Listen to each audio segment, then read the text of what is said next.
नमस्कार दोस्तों, आज हम बात करेंगे एम्बिडेंट एंड लिगैंड के बारे में। सो एम्बिडेंट एंड लिगैंड क्या होता है? Ambident and ligand are those having more than one donor atom, लेकिन एट अ टाइम केवल एक ही एटम मेटल के साथ कोऑर्डिनेट बॉन्ड बनाता है। जैसे कि इस पर्टिकुलर एग्जांपल में आप देख सकते हो, यहाँ पर यह है हमारा मेटल और यहाँ पर डोनर का काम कर रहा है नाइट्रोजन। सो इसे हम कहेंगे नाइट्री टू एन। और इस पर्टिकुलर एग्जांपल में देखो, डोनर अभी चेंज हो गया, डोनर है ऑक्सीजन, यानी नाइट्रेट आयन में कभी नाइट्रोजन डोनर का काम करेगा या फिर ऑक्सीजन भी डोनर का काम यहां पर कर सकता है। तो ये हो गया आपका एम्बिडेंट एंड लिगैंड। यहां पर भी देखो, डोनर यहां पर सल्फर है, इसे हम कहेंगे थायोसाइनेट एस। यदि नाइट्रोजन डोनर का काम करेगा तो इसे हम कहेंगे थायोसाइनेटो एन।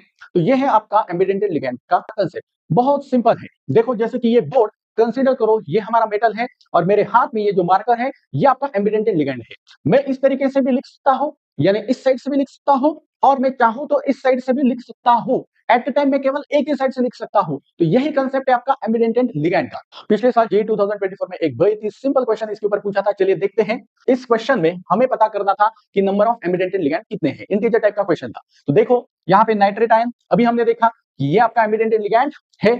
थायोसाइनेट ये भी आपका एम्बिडेंट एंड लिगैंड है। ऑक्सलेट ये आपका बाइडेंटेड लिगैंड है, एम्बिडेंटेड नहीं। ठीक है।